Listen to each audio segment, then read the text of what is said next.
Bismillahirrahmanirrahim. Assalamualaikum warahmatullahi wabarakatuh.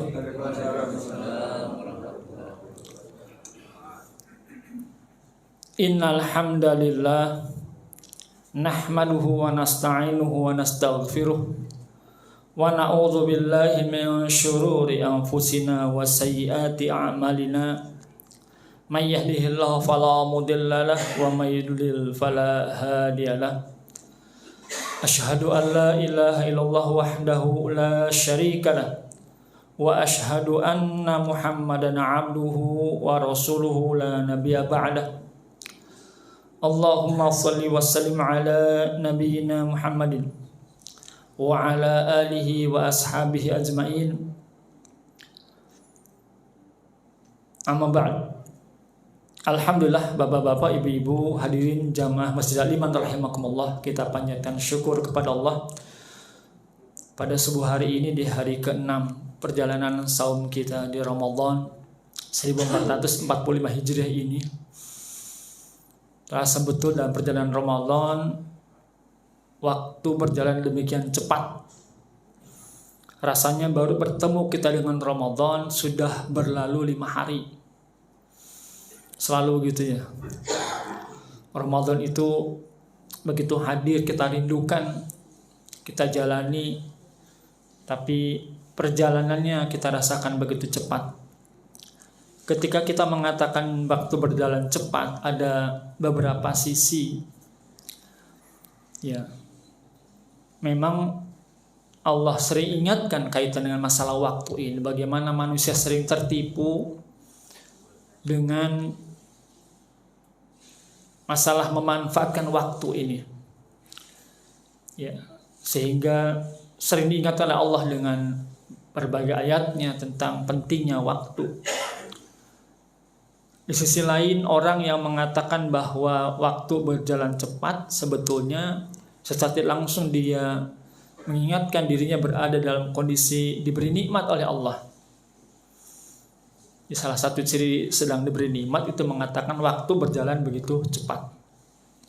Karena sebaliknya, kalau orang sedang dikasih ujian, dikasih musibah, umumnya merasakan waktu berjalan begitu lambat. Salah satu contohnya ketika seseorang dirawat di rumah sakit atau lagi nungguin orang yang sakit. Pasti Bapak Ibu pernah merasakan itu. Kalau lagi sakit atau lagi nungguin sakit, kayaknya lama banget waktu itu. Ya nunggu dari 1 jam, 2 jam itu lama betul. Ya, maka sekali lagi bersyukur ketika kita mengatakan waktu jalan begitu cepat, berarti Allah sedang berikan banyak nikmat kepada kita. Kita berharap bahwa kita bisa memanfaatkan sisa usia kita dengan kesyukuran nikmat kepada Allah, dengan mengisinya dengan ketaatan kepada Allah sampai akhir hayat kita. Jamaah sekalian, saya dikagetkan juga tadi malam, telepon dikasih kabarnya itu jam 12 malam ya. Tadi telepon jam 12. Ya, saya karena sering ngurus jenazah, jadi kalau ada yang telepon jam segitu tuh kadang-kadang deg dulu gitu ya. Jam 12 malam pada telepon, ternyata ngabarin ustadznya ngasih informasi tidak bisa hadir. Jadi dadakan. Ya, jam 12 malam langsung kabar. Kita biasanya, saya sama Pak Edi berikhtiar kalau nggak bisa hadir nyari dulu pengganti gitu ya. Tapi kalau sudah jam 12 malam kita susah juga tuh cari ya. Mudah-mudahan apa yang bisa saya sampaikan hari ini juga punya manfaat ya buat jamaah sekalian. Jamaah sekalian, saya berbicara masalah waktu kita ya, berbicara tadi masalah kematian. Ini hampir sepekan yang lalu sama nih. Ini hikmah saja, cerita hikmah bagi kita. Sepekan yang lalu hari Jumat ya, Jumat sebelum Ramadan, Jumat akhir Ramadan, pada jam yang sama, hampir jam yang sama kayak Pak Edi gitu ya. Saya ditelepon juga oleh seorang sahabat saya sekitar jam 2:30 malam ya, 2:30 subuh gitu. Telepon mengabarkan salah satu sahabat saya ya itu meninggal di hari Jumat yang lalu terakhir sebelum Ramadan. Ya, setahu saya dia tinggal di Bandung. Ya, dia adalah salah satu ayahnya dulu tuh salah satu mantan wali kota Bekasi. Di masa-masa yang lalu. Ya, seangkatan dengan saya dan banyak ketemu, sering aktivitas itu ketemunya pas di momen bencana karena dia di BPBD, di Badan Penanggulangan Bencana gitu, relawan di BPBD. Nah, ketemunya biasanya di tempat-tempat bencana gitu. Kalau bencana kita teleponan gitu ketemu, sampai terakhir di Cianjur ya, pas di Cianjur. Masuk gempa Cianjur saya ketemu juga dengan dia. Nah, hadirin sekalian, ketika ditelepon meninggal, saya ngira, ya saya bilang, nih Bang ini, saya cuma harus ke Bandung. Tapi tiba-tiba Ustaz bisa bantu urus jenazahnya nggak? Saya bilang gimana kalau terlalu jauh, tapi dia meninggal di Bekasi. Saya bilang, dia meninggal di Bekasi. Saya ingat betul, jadi sepekan sebelumnya itu, pas Jumatnya juga, dia telepon dan mengabarkan ke beberapa teman, keinginan dia untuk berkumpul di Bekasi. Janjian, pengen ketemuan sebelum Ramadan makanya. Sampai bilang ke saya, Ustaz pokoknya saya usahakan hadir.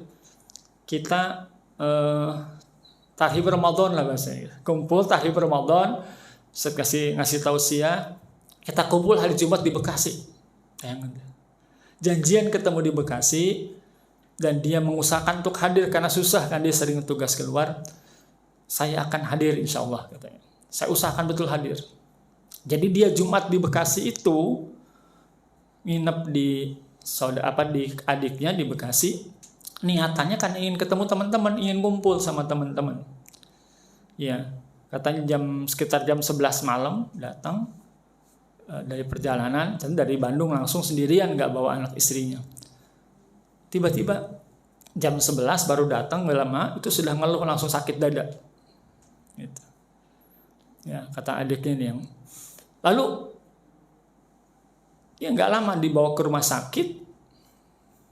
Ya sekedar 2 jam lah di rumah sakit, meninggal. Di perjalanan demikian cepat gitu, sehat, kondisi dari sana juga bawa kendaraan sendiri gitu. Janjian ketemu, pengen ngumpul, memang betul dia datang ke Bekasi pengen ngumpul gitu. Ternyata dikabari dia meninggal. Gitu. Sudah, jadi memang subuh saya ke sana lalu ya dimandikan, dikafani, saya berangkat lagi balik ke Bandung dalam kondisi langsung untuk dimakamkan. Sebuah hikmah gitu ya bagi kita. Kematiannya begitu. Ya tidak mengenal waktu, tempat. Kalau sudah waktunya tiba. Saya bilang ke teman-teman, ini hikmah nih, ibrahnya besar bagi kita. Ya. Jadi kalau bahasanya dia sampai keinginannya tuh pengen ngumpul di Bekasi, pengen ngumpul sama teman-teman, tapi dalam kondisi yang sangat berbeda. Niatan ingin mendengarkan tahlil Ramadan, tapi nggak sampai usianya sampai Ramadan. Maka betul kesyukuran bagi kita ketika Allah berikan kesehatan sampai hari ini kita bisa melaksanakan saum Ramadan, ya, dalam kondisi sehat. Itu syukur yang harus betul-betul kita lakukan dengan bentuk peningkatan kualitas ibadah. Ya, bersyukur juga nih Pak Haji Jainal sudah bisa hadir lagi di masjid. Alhamdulillah Pak Jainal. Sehat Pak Jainal ya insyaallah. Ya, ini sempat sakit juga Pak Jainal jadi awal-awal Ramadan gitu ya. Pak Isan juga berapa hari nih kemarin enggak hadir ya, enggak bisa hadir di masjid. Tapi sekarang sudah sehat insyaallah. Baik hadirin sekalian. Jadi kesempatan ini mudah-mudahan ada manfaatnya. Saya ingin menyampaikan salah satu surat yang tadi saya baca di rakaat pertama. Ya, suratnya surat Al-Qalam. Ya. Surat Al-Qalam ini dalam beberapa riwayat ya, pendapat ulama menyatakan bahwa ini surat yang kedua turun. Walaupun berbeda pendapat masalah urut, tapi salah satunya berpendapat bahwa kan surat yang pertama turun di Ramadan ini, Pak. Surat yang pertama kali turun surat apa? Al-Alaq ya. Surat Al-Alaq 5 ayat awal yang pertama turun di bulan Ramadan. Ya makanya di awal Ramadan, di 17 Ramadan itu surat Al-Alaq ayat 1 sampai 5, depannya Iqra gitu, tentang suruhan membaca. Setelah Al-Alaq ini turun, ya jamaah sekalian, itu terjadi putus ayat. Jadi dalam kondisi gundah Rasulullah SAW itu menerima wahyu pertama, lalu dalam jangka rentang waktu yang panjang Jibrilnya nggak datang lagi gitu. Padahal ini baru dikasih bekal itu Al-Alaq 1 sampai 5 untuk dakwah. Sudah lama. Tapi dalam kondisi kegalauan Rasulullah, akhirnya turun surat yang kedua ini Al-Qalam. Ya. Kalau Al-Alaq diawali dengan perintah Iqra, membaca.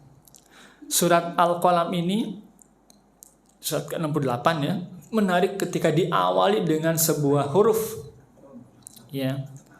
Nun gitu ya depannya gitu. Ada kode. Setiap awal-awal surat yang bentuk huruf, kalau lihat terjemahannya pasti yang paling gampang adalah wallahu a'lam bissawab. Allah yang lebih tahu maknanya. Jadi ada kode. Tapi salah satu hikmah dari para ulama mengambil hikmah ketika Allah awali dengan huruf-huruf, itu salah satu dampaknya adalah mengundang perhatian. Itu. Jadi kan unik tuh tiba-tiba alif lam mim. Kan maknanya orang nggak tahu, tapi akhirnya jadi sebuah apa nih gitu. Nah, cara menarik perhatian salah satunya tadi nun. Apa nih maksudnya gitu? Ada kode gitu kan? Tapi selanjutnya wal qalami wa ma yasturun. Surat yang pertama turun itu Iqra perintahnya. Ini yang kedua, Allah mengaitkan dengan masalah wal qalami wa ma yasturun. Demi qalam. Demi apa? Pena. Jadi ini hikmahnya betapa sebetulnya Islam itu punya perhatian besar terhadap masalah baca dan tulis. Dan ini memang yang masih masalah di antara kita. Ya. Jujur ya, saya dan Bapak sekalian hampir sama. Ya. Semangat kita untuk dua hal ini memang rendah ya. Indonesia termasuk yang tingkat hobi terhadap baca dan tulisnya rendah betul dibandingkan sekian ratus negara gitu. Kita tuh ketinggalan. Iya. Kalau lihat ini budaya-budaya, beberapa budaya orang Jepang, orang mana gitu. Kalau ngantri katanya ya, ada antrian, itu banyak yang sambil ngantri sambil baca buku. Iya. Di kereta itu budaya bacanya juga bagus gitu. Di kita sekarang baca aja gitu, tapi baca WA ya. Kalau sekarang baca. Iya, tapi begitulah gitu budaya di masyarakat kita memang kurang untuk kedua. Padahal Islam betapa memang sangat memperhatikan ini. Ya, baca dan tulis. Nah, masyarakat Arab jahiliyah kan termasuk yang kurang dalam hal ini. Makanya Rasulullah SAW kan termasuk orang yang tidak bisa membaca dan menulis. Walaupun ini ada hikmah. Karena memang budaya masyarakat saat itu budayanya budaya dengar. Beda gitu ya. Masyarakat Arab itu tidak baca atau kurang suka, belum bisa baca dan tulis atau tidak budaya baca dan tulis, tapi punya kelebihan. Daya ingatnya yang sangat kuat. Memang budayanya budaya lisan. Orang-orang jahiliyah itu kalau baca syair, orang-orang bisa baca syair itu, baca syair di Ka'bah ya. Dikasih hadiah, baca syair itu, tapi orang dengerin aja gitu. Tapi kelebihannya apa? Mereka punya daya ingat yang kuat. Makanya kalau menyebutkan nasab, mereka bisa hafal ya, bapaknya, kakeknya gitu. Kalau kita kan mentok di kakek biasanya. Banyak sebagian besar kita namanya siapa? Bapak, nama kakeknya lagi kita kadang-kadang sudah kehilangan ya di kita ya. Nah, orang Arab gak begitu ya. Nasab itu mereka begitu penting betul. Jika ketemunya di ternyata ada saudara saya di level kakek yang keberapa gitu. Nah, di kita memang belum budaya. Artinya di kita sudah budaya bacanya lemah. nulis juga apalagi, ingatan juga nggak kuat gitu. Berarti apa? Lebih gitu. Ya. Nah, maka Bapak Ibu sekalian ini hikmah bagi kita. Ya, Iqra, lalu perintah bacanya ada, lalu di surat yang Al-Qalam ini diawali dengan masalah tulis menulis. Ya. Nah, tapi mereka hadirin sekalian, ketika Rasulullah sudah menerima surat Al-Alaq ini menyampaikan dakwah kepada kafir Quraisy, ada perubahan yang sangat fundamental. Ya, bayangkan Nabi Muhammad SAW itu kan dikenal sampai usianya 40 tahun terjaga reputasinya. Sebagai apa? Sebagai Al-Amin. Ya, orang yang diberi gelaran satu-satunya di masyarakat Arab jahiliyah itu Al-Amin. Orang yang sangat dipercaya. Kenapa beliau sangat dipercaya? Karena di kondisi masyarakat jahiliyah saat itu memang mereka juga jujur kepada diri sendiri. Mereka itu orang-orang yang tidak bisa dipercaya. Maka begitu ada sosok yang jujur, yang semikian baik akhlaknya, mereka kagum pada pribadi Muhammad. Ya, sampai perjalanan waktu ya, sampai menikah sebagainya. Betapa memang beliau orang yang sangat dipercaya sama masyarakatnya, dipuji-puji. Ya. Jadi pujiannya itu betul-betul sampai setiap ada permasalahan yang memang membutuhkan jalan penengah, maka dicarilah Muhammad. Ya, salah satu penyebab diberikan gelar Amin kan itu. Jadi ketika waktu di zaman Rasulullah Ka'bah itu direnovasi lah gitu karena ada peristiwa banjir. Ka'bahnya direnovasi sampai batu Hajar Aswad itu harus diturunkan dulu, dibuat lagi dibenerin nih Ka'bahnya di zaman itu.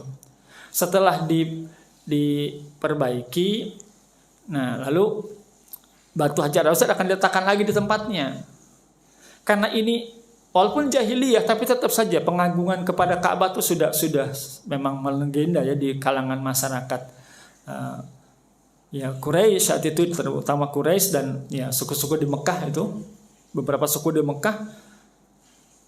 Lalu berdebat masalah siapa yang diberikan kehormatan untuk meletakkan Hajar Aswad di tempatnya lagi.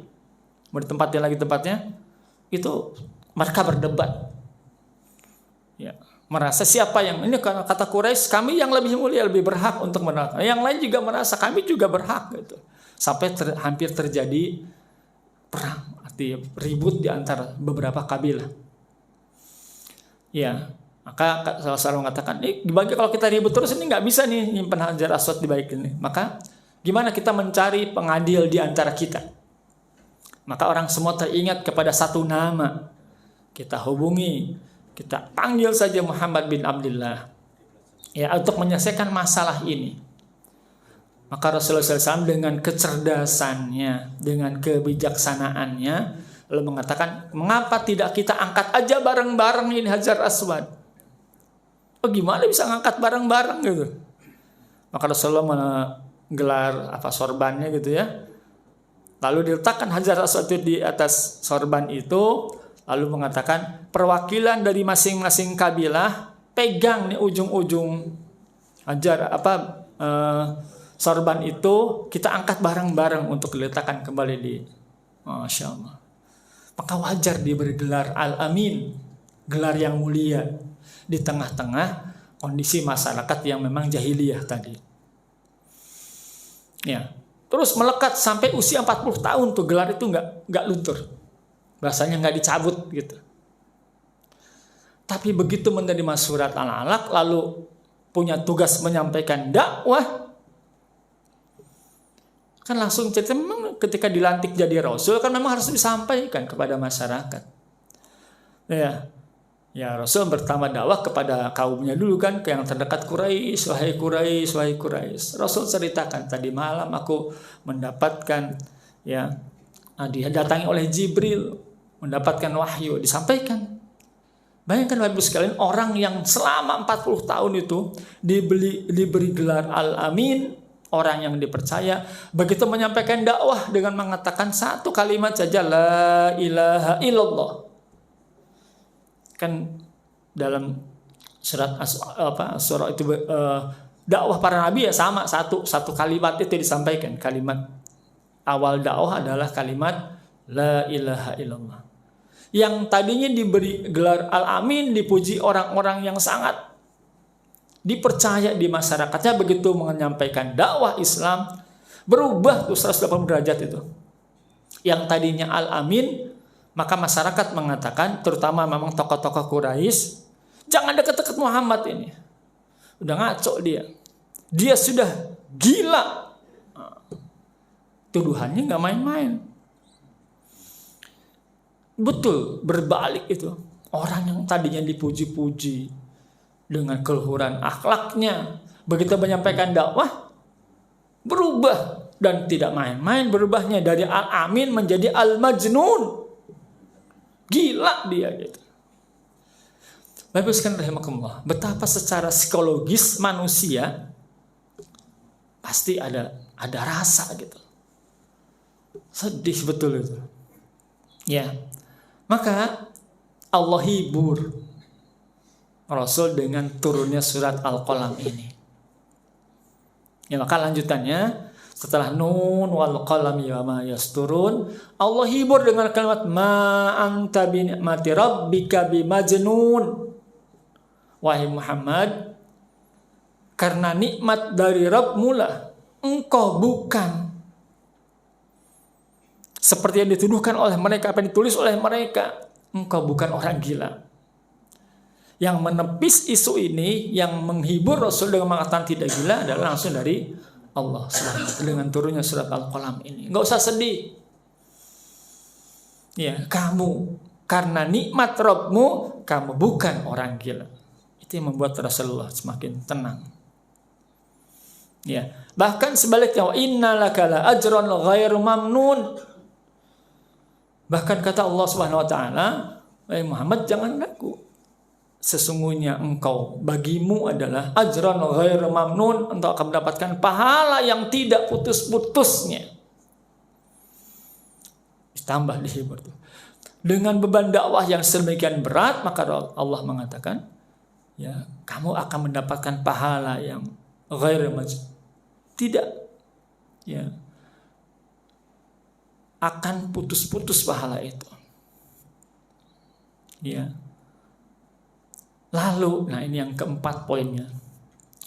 Ayat keempat mengatakan, wa innaka la'ala khuluqin azim. Allah memuji lagi.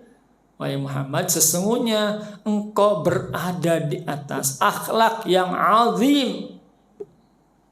Akhlak yang agung. Jadi kalau secara derajat kan kita kenal. Kalau kelas belajar akhlak, ya dulu belajar akhlak. Belajar akhlak tuh kan terbagi dua. Ada akhlakul karimah, gitu ya. Ada akhlakul sayyi'ah atau madhumah. Ada akhlak yang ya baik, akhlakul karimah, akhlak hasanah. Ada akhlak yang jelek. Akhlak yang baik biasa disebut akhlakul karimah. Tetapi Rasulullah itu bukan hanya karimah, bukan hanya terpuji, bukan hanya mulia, tapi apa? Azim, akhlaknya agung. Kan main ini. Betapa memang sejak awal risalah dakwah di bawah Rasulullah itu konsennya itu pada masalah akhlak. Jadi tema kita pagi ini memang tentang keluhuran akhlak Islam. Bagaimana Islam mengajarkan tentang poin-poin keluhuran akhlak ini. Karena bekal dakwah Rasulullah adalah dengan modal awalnya akhlak yang agung. Akhlak yang sangat ya mulia. Ini modal dakwah awal. Rasul yang akhlaknya sedemikian saja begitu dakwah, langsung dituduh gila gitu.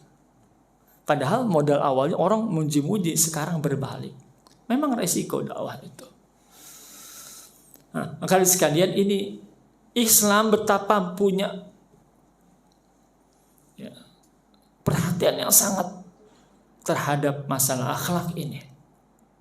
Maka Rasul juga mengatakan, makanya nanti nyambungnya Rasulullah mengatakan, inna bu'aistu liutammima makarimal akhlak. Aku diutus itu semata-mata untuk apa? Untuk menunjukkan kepada manusia makarimal akhlak, akhlak-akhlak yang karim, akhlak yang baik, akhlak yang mulia. Maka di sekian rahimakumullah, kalau kita bicara masalah ini kaitan dengan Ramadan, kan kita sama-sama paham Ramadan itu termasuk salah satu perintah yang didahului dengan nidaur rahmah, panggilan kasih sayang kepada kita semua. Ya ayyuhalladzina amanu, wahai orang-orang yang beriman. Iman itu sesuatu yang abstrak. Iman itu nggak kelihatan. Iman, ketakwaan itu kan nggak kelihatan. Maka semua kata at-taqwa hahuna sambil menunjuk dadanya. Takwa itu di mana? Takwa itu ada di dalam qalbu kita. Orang nggak bisa ngelihat gitu. Dia bertakwa atau enggak dari hanya tampilan fisik. Nggak bisa kita katakan itu. Orang takwa kelihatan dari apa? Dari tampilan fisiknya, tidak.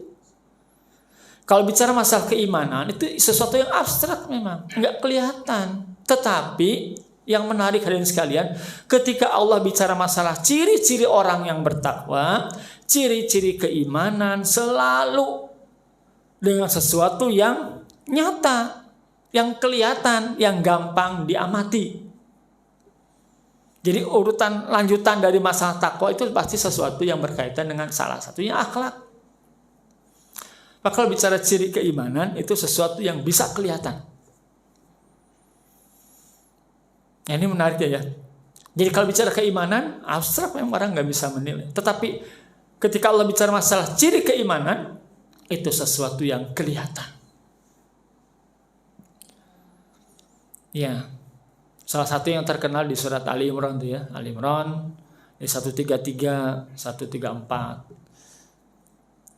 Kan ayat ini bicara masalah ujungnya di ayat 133-nya, uiddat lil muttaqin, cerita surga. Uiddat lil muttaqin, surga itu bagi orang-orang yang bertakwa. Ketika bicara ciri, alladzina yunfiquna fis sarra'i wad dharra.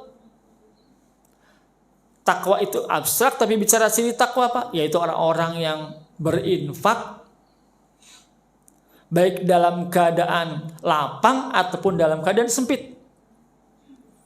Sesuatu yang nyata, yang kelihatan, bisa diukur gitu. Semangat kita berinfak baik dalam keadaan kita lapang ataupun sempit itu menjadi ukuran ketakwaan kita. Lanjutannya apa? Wal kadhiminal ghaidh, dia bisa menahan amarahnya. Dalam kondisi dia memungkinkan marah, dia bisa tahan amarah itu, takwa itu. Wal afina 'anin nas, dia mampu memaafkan kesalahan orang tanpa harus diminta dulu. Nah ini kan takwanya abstrak, tapi bicara masalah ketakwaan ini kita bisa ngukur masing-masing. Jadi ada ukurannya. Yang menarik ini ya, kalau bicara masalah ketakwaan ini, kita sering, ini penyakit kita teman-teman. Ketika orang kita membaca ciri-ciri ketakwaan A, B, C, gitu, dalam ada ayat, ada hadis bicara ketakwaan, ada penyakit ya, saya bilang penyakit kita ya. Ketika dengar ayat itu bukan didengar lalu masuk ke hati, kita resapkan. Kadang-kadang ayat itu masuk ke telinga kita, sebelum masuk ke hati, mantul dulu ke orang. Maksudnya apa? Kita jadikan ayat itu untuk menilai orang lain. Ini penyakit kita nih. Ya, sebutkan tadi kan, orang harus ciri takwa berinfak dalam keadaan lapang ataupun susah. Ini bukan mengingatkan kita, ujungnya ayat ini jadi mantul ke orang tuh. Ini yang tidak boleh harusnya. Jadi kita mendengar ayat dari siapapun yang membacakan, ingat bahwa Quran itu berbicara kepada kita walaupun yang membaca orang lain. Saya dengarkan berarti saya nih yang pertama kali ditegur. Takwa tuh harusnya ini. Nah itu jangan mantul ke orang lain dulu, resapkan ke dalam diri kita. Kita sudah belum memenuhi persyaratan itu. Ini cukup penting ya. Kita sudah belum memenuhi syarat-syarat itu. Makanya sekalian mungkin nyambungnya. Ini untuk bicara masalah keimanan, ketakwaan itu ada salah satu hadis Rasulullah SAW dari Abu Hurairah. Ini hadis riwayatnya Bukhari dan Muslim, hadis Bukhari Muslim tentang hadis-hadis yang sahih. Kaitannya sama, bicara masalah keimanan dan ujungnya dengan hal-hal yang nyata, yang nampak. Ya, Rasulullah SAW bersabda dalam hadis ini, depannya sama, bicara masalah keimanan, kana yu'minu billahi wal yaumil akhir. Kata Rasulullah SAW, barang siapa yang beriman kepada Allah dan hari akhir. Itu dua hal yang disebutkan ya. Kita tahu rukun iman itu ada 6. Tapi ini sudah mencakup ini. Dua hal saja. Man kana yu'minu billahi wal yaumil akhir. Kata Rasulullah SAW, barang siapa yang beriman kepada Allah dan hari akhir. Ingat ini, sama ya. Abstraknya. Beriman kepada Allah, beriman kepada hari akhir. Kalau bicara kita, kayak nggak kelihatan. Tetapi Rasul menyebutkan ciri yang bisa kelihatan. Nah, nanti kaitkan dengan akhlak. Ternyata ciri-cirinya bicara masalah keluhuran akhlak Islam. Karena lanjutannya man kana yu'minu billahi wal yaumil akhir. Yang pertama, ini tiga hal disebutkan. Ini yang pertama, fal yakul khairon aw liyasmut. Kata Rasulullah SAW, barang siapa beriman kepada Allah dan hari akhir, yang pertama yang disebutkan itu, hendaklah dia mengatakan ucapan-ucapan yang baik. Kalau nggak sanggup mengucapkan yang baik, diam. Gitu bahasanya. Pilihannya cuma 2. Pilihannya hanya 2. Kalau ngomong yang baik, kalau nggak bisa ngomong yang baik, diam. Ingat, dikaitkan dengan yang pernyataan awal, man kana yu'minu billah wal. Kalau kamu benar beriman kepada Allah dan hari akhir, lakukan ini. Ternyata betul, ciri yang pertama dimunculkan dari iman dan iman ini adalah hifdzul lisan.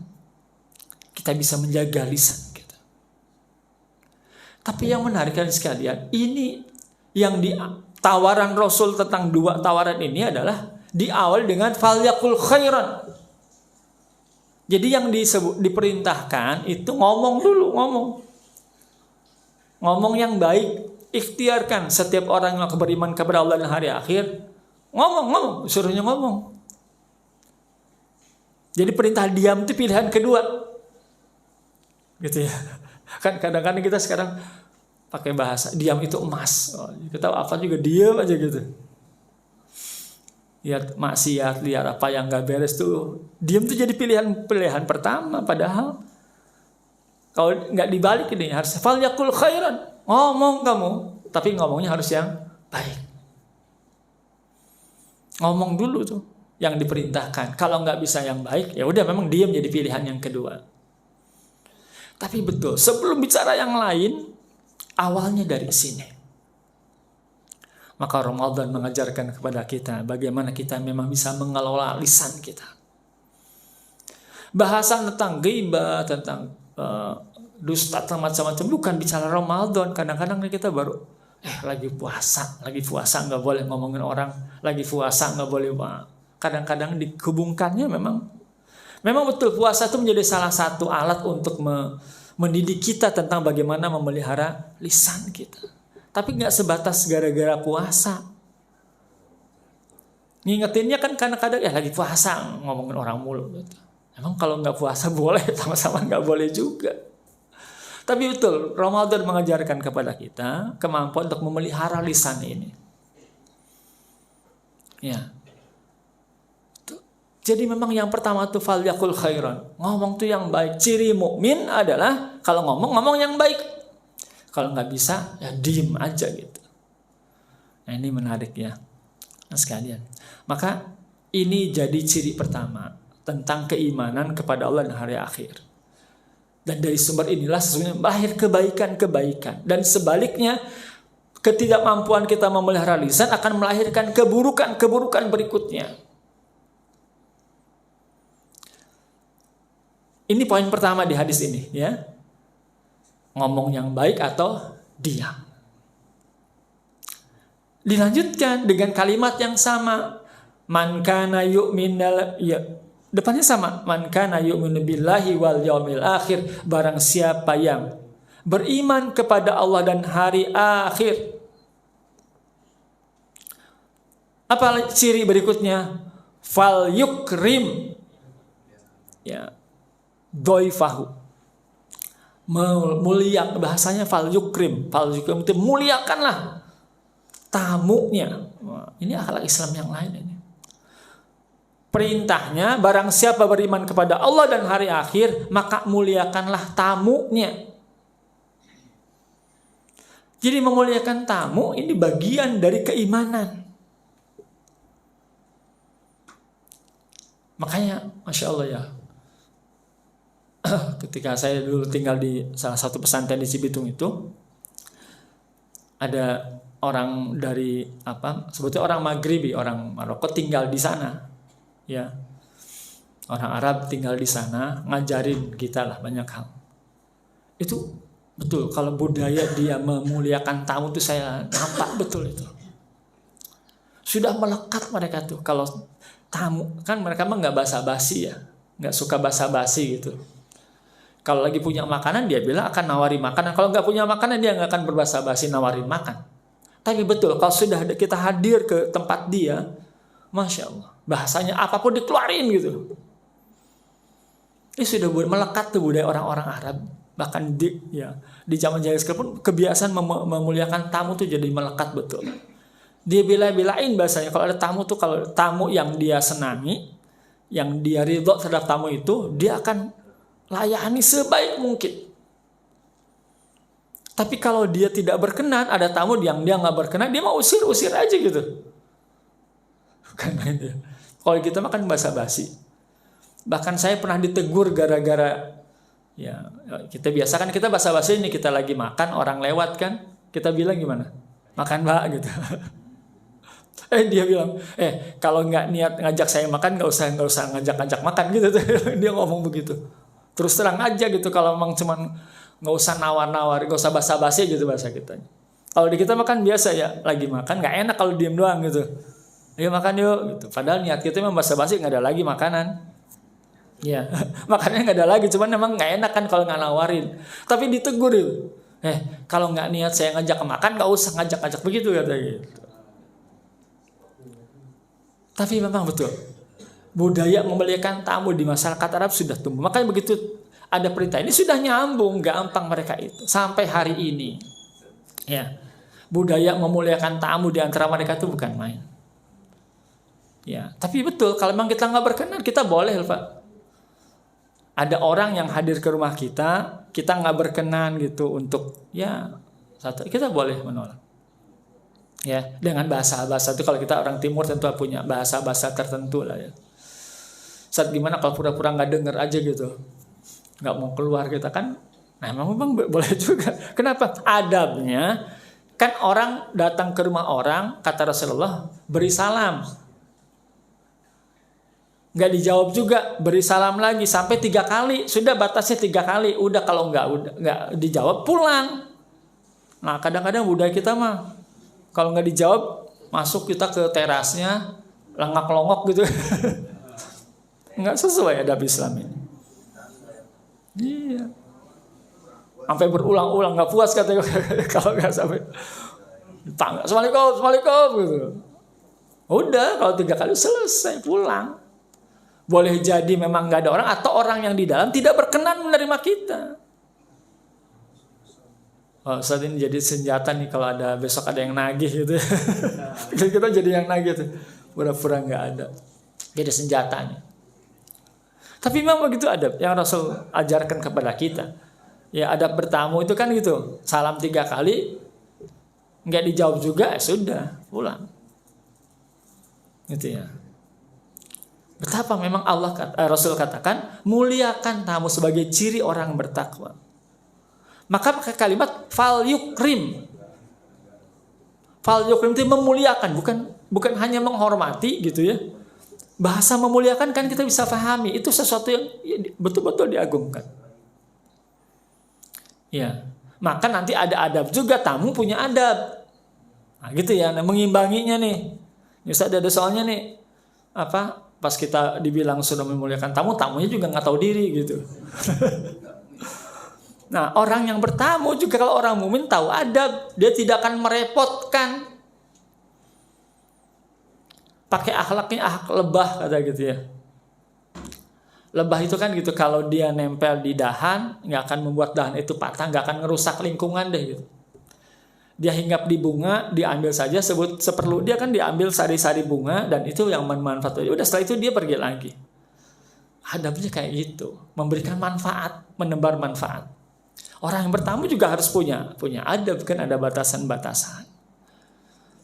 Ya, nah kita sekali lagi tadi karena basa-basinya anggap aja rumah sendiri. Waduh, enak banget kalau sudah anggap rumah sendiri. Aji mumpung kita ini disuruh ya. Gitu ya, memang tadi budaya kita timur itu budaya banyaknya basa-basi, jadi kayak gitu kan, anggap aja rumah sendiri. Begitu yang tamunya bergaya kayak tuan rumah, marah juga kita gitu.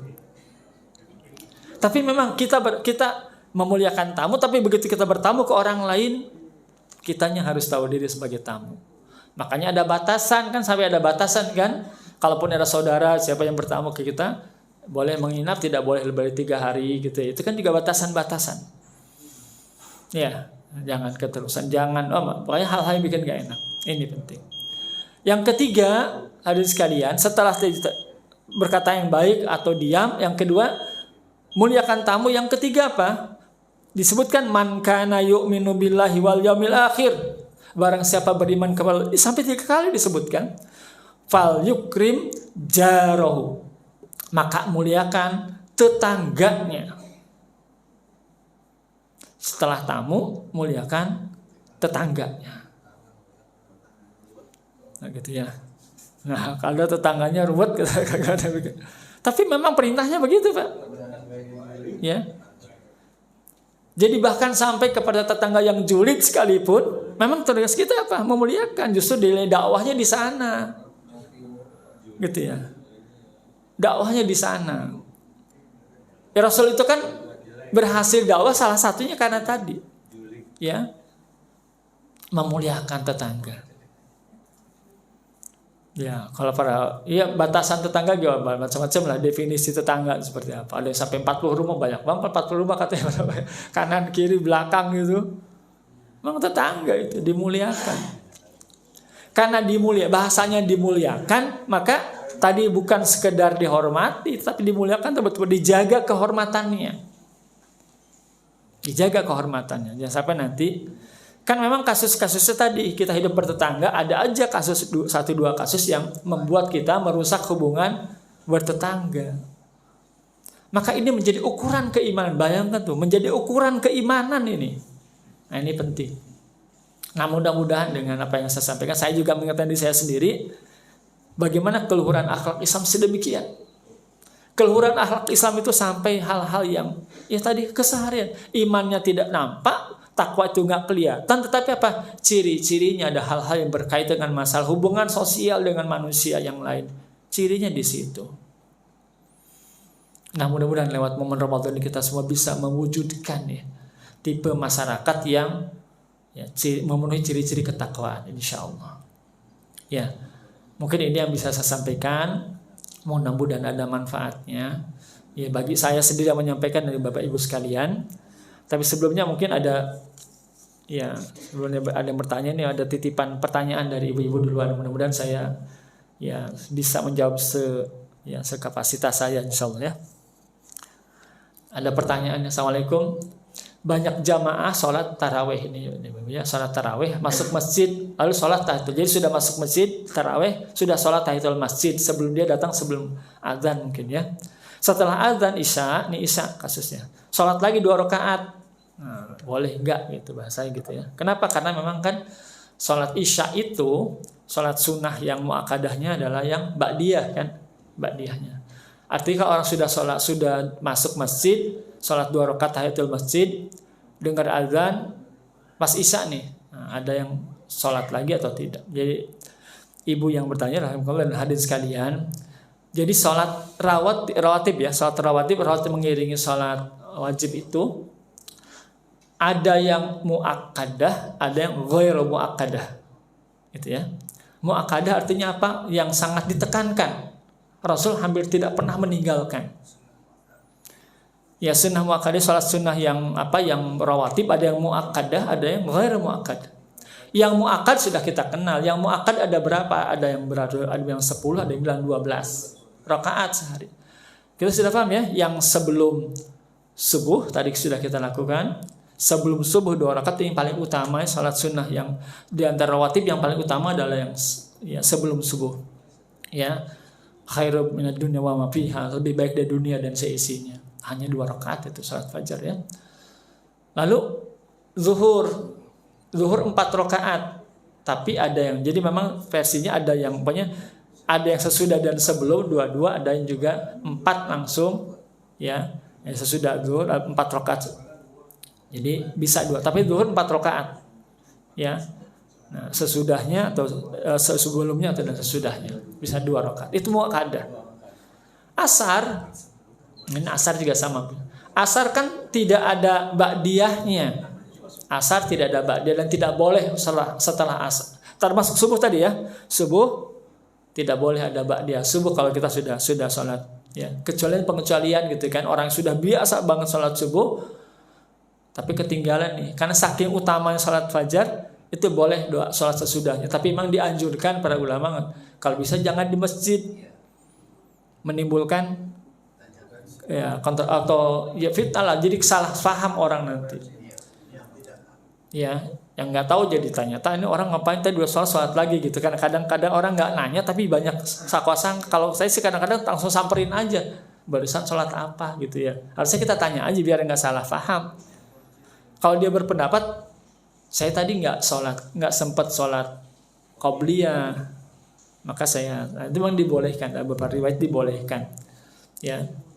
Nah, tapi bagi orang yang sudah terbiasa sholat qobliyah sudah dijaga, begitu tidak bisa laksanakan dibolehkan. Nah kalau asar memang ya ba'diyahnya nggak boleh, termasuk yang telah dia ya tidak ada ba'diyah asar. Tapi dalam riwayat ini disebutkan ada qobliyah dibolehkan sampai 4 rakaat walaupun tidak muakkad. Gitu ya, untuk asar ya. Tidak muakkad ini. Tidak sangat ditekankan, artinya Rasul jarang-jarang melakukannya. Maghrib, Isya sama. Artinya tidak dilarang melakukan sholat yang qobliyah tadi, tapi tidak yang sebelumnya itu termasuk yang ditanyakan ini. Isya juga begitu. Ya, niatnya boleh qobliyah tetapi ingat ini tidak muakkad, artinya memang tidak sangat ditekankan. Yang harus kita jaga yang tadi ba'diyahnya justru. Ya, ba'diyahnya maghrib, Isya karena sangat ini muakkad berarti sangat ditekankan. Ibu walaupun sholatnya di rumah, ibu-ibu kan sholatnya misalnya di rumah gitu, banyak di rumah, tetap ikhtiarkan ba'diyahnya maghrib dan Isya dijaga, qobliyahnya subuh, qobliyah zuhur itu kalau bisa dijaga yang 10 rakaat aja minimal itu. 2 rakaat sebelum subuh, yang 4 rakaat mengiringi zuhur, ya, lalu 2 rakaat sesudah maghrib, 2 rakaat sesudah Isya, itu yang kita jaga minimal 10 rakaat rawatib. Ya, yang lainnya yang tadi kecuali ba'da subuh dan ba'da asar dibolehkan tapi tidak muakkad. Wallahu a'lam bishawab. Ya, jadi boleh niat. Atau tadi kalaupun ya kan masalah niat, masalah kita yang jaga masing-masing. Kalau masuk ke masjid ya sholatnya apakah nanti syukrul wudu ataupun tahiyatul masjid kan kita yang secara pribadi apakah ataukah qobliyah gitu. Masing-masing ada sholat mutlak artinya waktunya nggak dibatasi asal tidak pada waktu-waktu yang terlarang gitu ya. Jadi itu wallahu a'lam bishawab. Itu mungkin mudah-mudahan untuk ibu yang bertanya ya, insyaallah. Baik, Bapak Ibu sekalian, kalau masih ada yang ditanyakan, dipersilakan. Iya. Saya pernah dengar kalau untuk ibadah-ibadah sunnah, ya, kalau kita betul-betul sudah membiasakan, lalu pada suatu waktu tertentu lalu kita tidak bisa melaksanakan halangan syar'i, itu biasanya tetap pahalanya sudah terhitung. Iya. Jadi kalau saya bilang seperti contoh tadi, kalau orang sudah biasa melakukan qobliyah subuh, nah suatu hari dia tidak bisa karena telat, itu sebetulnya pahalanya sudah dihitung. Itu gimana? Oh ya, Memang ada pendapat lain tentang orang yang biasa melakukan sesuatu kebaikan yang sudah terjaga betul, sudah dawam dia melakukan kebaikan.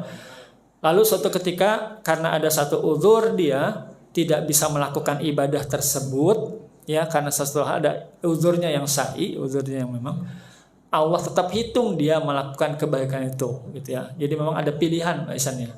Arti kalaupun tidak, ya tidak harus betul, tidak. Makanya tidak harus memaksakan dia sholat tadi ba'diyah subuh, gitu. Yang jelas memang tidak boleh. Yang tidak boleh adalah tadi karena ketidakfahaman masalahnya. Ya, di Masjidil Haram nih saya langsung ketemu kasusnya ya.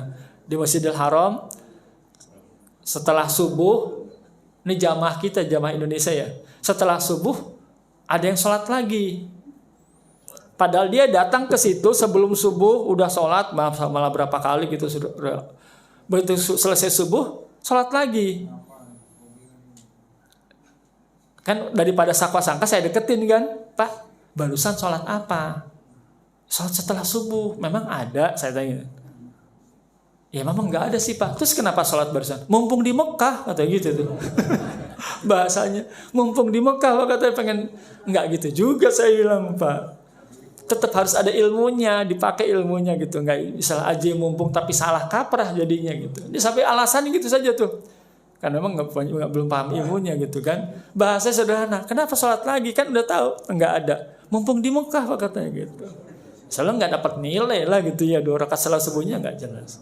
Jadi itu makanya kalau ada kasus gitu baik kita tanya langsung gitu. Jadi menghilangkan sakwa sangka ya. Allah misal. Kan kita kadang-kadang gitu nggak berani langsung tapi di belakang ya ngomong gitu. Itu yang kurang baiknya insyaallah. Allah alam sawab. Baik, terima kasih dan Muladi yang telah memberikan materi tadi pagi hari ini. Mudah-mudahan bermanfaat untuk kita semua jemaah Masjid Al-Iman. Langsung ditutup atas Ustaz. Ya. Baik Bapak sekalian, sekali lagi walaupun sebagai pengganti dari Ustaz Abu Hanifah, mudah-mudahan yang saya sampaikan ini bermanfaat bagi saya minimal bagi saya menyampaikan dan Bapak Ibu sekalian dengan harapan bahwa sesuai dengan tema kita umat Islam itu bisa menunjukkan keluhuran akhlaknya terhadap jadi contoh bagi umat-umat lain sehingga orang tertarik dengan Islam justru karena keluhuran akhlak kita. Bukan sebaliknya. Gitu ya, bukan sebaliknya. Karena ada kasus ya justru orang ada yang pengen masuk Islam nggak jadi gara-gara lihat orang Islamnya. Belajar tentang Islam, wah Islam tuh bagus gitu. Konsepnya kan bagus semua, akhlaknya baik. Begitu lihat orang Islamnya kok kayak gini gitu, bertentangan dengan keluhuran akhlak Islam, akhirnya bisa jadi dia terhalang itu, mahjub gitu. Dia terhalang gara-gara lihat kondisi real umat Islamnya. Mudah-mudahan tidak sampai seperti itu. Dan itu pernah saya dengar langsung dari seseorang yang pengen masuk Islam, ngomong begitu ke saya. Saya tuh pengen banget masuk Islam. Ini anak-anak perempuan padahal ya, masih muda. Pengen nanya banyak hal, tapi saya pengen banget masuk Islam. Kenapa? Saya belajar Islam tuh bagus sekali. Ya, tetapi ternyata begitu saya lihat orang-orang Islam, teman-teman saya orang-orang Islam, saya nggak jadi masuk Islam. Kenapa saya bilang? Iya, nggak sesuai itu dengan konsep Islam yang begitu agung.